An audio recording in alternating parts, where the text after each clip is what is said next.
Hello and welcome. This is M from Narcissistic Abuse Rehab, a safe place where survivors in recovery can find awareness, empowerment, and healing.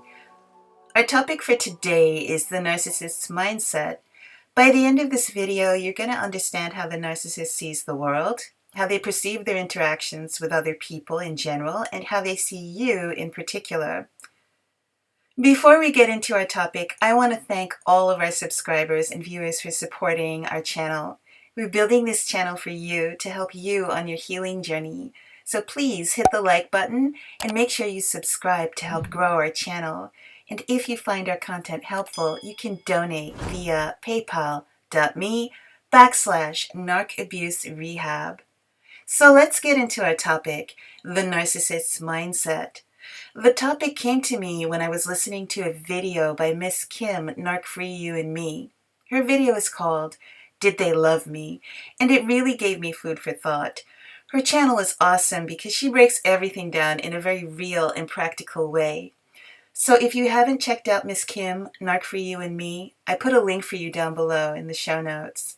Kim was talking about how narcissists regard us and how completely differently they see the world from empathic people. And it really got me thinking, because so many empaths struggle to understand the behavior of narcissists. To understand a narcissist, you're going to have to step out of your empathic mindset and peer through the lens of the narcissist's worldview. What you'll find is that narcissists aren't complicated. The only thing narcissists respect is power. To a narcissist, you're either gaining power or losing it. It's really that simple. They almost always learn this in their family of origin. It's a consequence of their childhood trauma. Narcissists exist in a state of arrested emotional development. This is why we see very primary defense mechanisms in the narcissist, like splitting. I use the word primitive because we see splitting in babies. Babies relate to objects in terms of good or bad, black or white, all or nothing. And this is also true for people with narcissistic personality disorder. They're all about absolutes, and this causes serious problems in how they relate to others. In my video, Why All Narcissists Use the Same Playbook, we talked about the narcissist's gray matter deficit in the insular cortex of the narcissist's brain. That's the area that's responsible for social emotions like compassion, empathy, self-awareness, and perception. Narcissists quite literally have a diminished capacity for empathy. Now, we don't know if this deficit is genetic.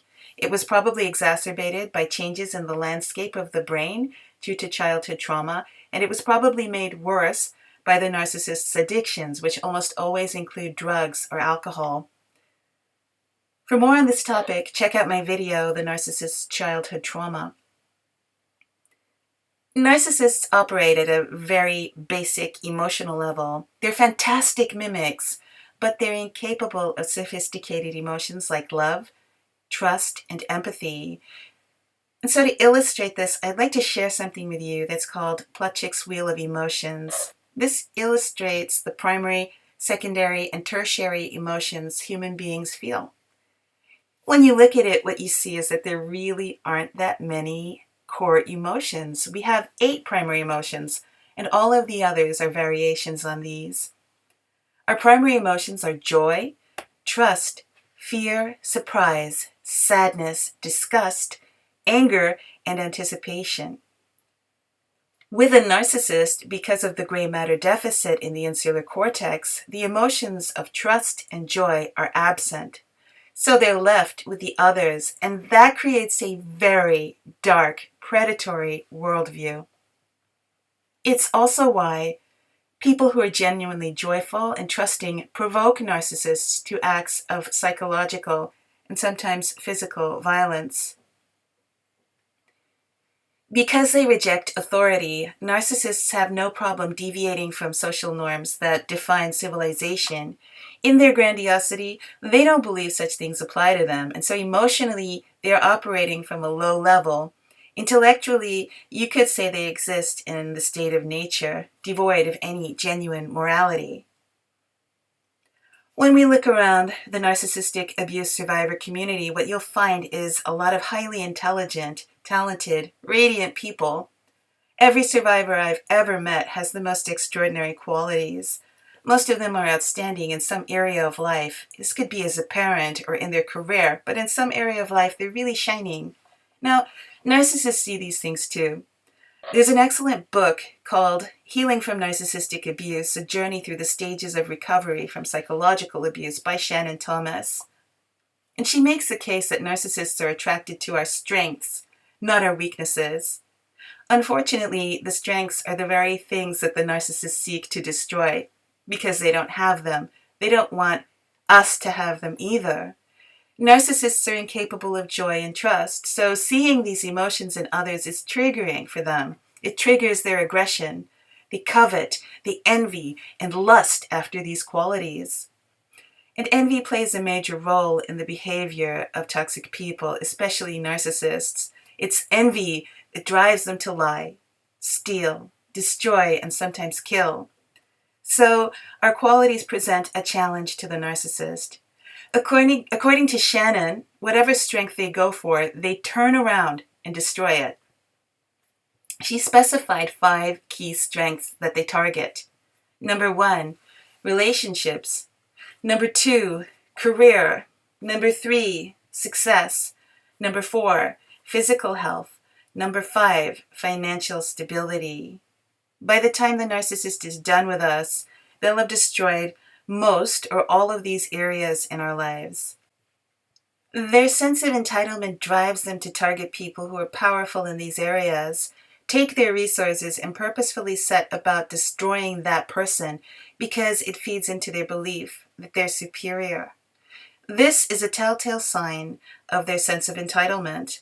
Toxic people constantly complain about the fact that people don't give them the respect that they feel that they deserve. Or they might say that people are mean to them. Guys, if you hear someone constantly complaining about how disrespectful people are to them, it's a red flag. Now, empaths come into the relationship looking to give and receive love. The narcissist comes into the relationship to acquire power from you and assert their dominance.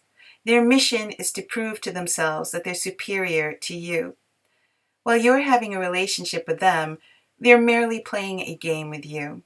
It's usually one they've played many times and have seen role modeled since the cradle. They want to see how much of your life they can ruin. Ultimately, their goal is to wipe that empathic smile off your face. The narcissist's weapon of choice is coercive control. To learn more about this method of psychological torture, check out my video, Biederman's Chart of Coercion. So the narcissist is grooming you, and as they're doing this, they slowly shatter your identity and start to remold you into a compliant puppet to use for their pleasure. They almost always start by gradually disrupting your routines with their chaos. It's very important to understand that the love bombing stage is part of the cycle of narcissistic abuse. That is the grooming stage. This is when they're setting you up and tricking you into thinking they're your soulmate by mirroring you. They're basically impersonating you back to you, and once they've won your trust and affection, they slowly start to oppose you. They do this in a really sneaky way. For example, if you like something, they'll start to criticize it and say that what they like is superior. This might be a song or a band or an activity. It really doesn't matter. But suddenly, the soulmate who liked everything you like is starting to oppose you, and this starts to create a little bit of anxiety in you because you want the love bombing stage to last forever.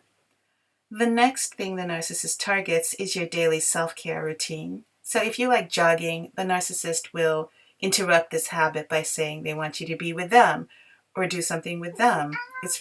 Oh, that's my cat. It's really insidious. So if you want to go to the gym, the narcissist will get jealous. They may accuse you of wanting to cheat on them. And if you don't enforce your boundaries and protect these really simple routines, they will succeed in changing something that you do to make you, you. It's very surreptitious. You may not even notice it at all. The narcissist is like a spider. They're always spinning a web, webs of deceit and webs of capture. Their webs are so insidious, you never see them until you're caught, and the more you move, the more stuck you become, as the spider slowly wraps you in fine silk thread. To me, that's how narcissists operate. They gradually take us hostage and consume us. It's traumatic because from our point of view, we're willing to change our routine because we love the false persona the narcissists use to dupe us. But from their point of view, they're asserting power and control over us, and we are giving them ground. They'll go for changing little things first. It's always the little things. For example, they may suggest you change the way you dress or the way you style your hair, or they may ask you to make one little change every day for a month, and by the end of those 4 weeks, you will have changed 30 little things that made you you. Now, it may take longer and it may take shorter. It doesn't matter as long as you start dancing to the narcissist tune. They slowly condition you to comply with their whims. And if you don't comply, there will be consequences. The narcissist may withdraw the soulmate love they've got you hooked on. Being an empath, you'll try to fix the situation by complying with the narcissist on these little unimportant things that really are everything, because they make you you. The narcissist is banking on this. They know you're conscientious and they know you'll just want to fix everything. So these subtle changes sneak up on you, and before you know it, you're not eating what you want to eat, you're eating what the narcissist wants you to eat. You're not dressing like you used to dress, you're wearing what the narcissist wants you to wear, to please them. It's all about pleasing them, and you're out here trying to make the love bombing stage last forever. The next stage for the narcissist is to wreck your support system. They'll go after your relationship with your family and friends, and they'll do this on the quiet, knowing that when the relationship is over, and they know for a fact that someday it will be over, this will leave you gasping for air. The narcissist is anticipating the look of horror and shock on your face when you discover how they've made the people you love despise you. I'm going to cover that topic, how the narcissist deliberately contaminates your relationships, in my next video, because this really underscores why it's important to stay far away from narcissists. They're walking wrecking balls. If you're no contact, stay no contact. That's all I have for you today. Let me know if you agree or disagree with my thoughts in the comments below. Guys, please don't forget to like this video and subscribe to our channel. Please help us grow by sharing this video on your social media channels and sending it to 2 friends who could use this message today. You can access more of our free content on Medium, Twitter, and Pinterest. Reach out to us directly at narcissisticabuserehab@gmail.com. If you like our content, please support our channel by donating to us at paypal.me/narcabuserehab and put a link for you down below. That's it for now. Be good to yourself, and we'll talk again soon.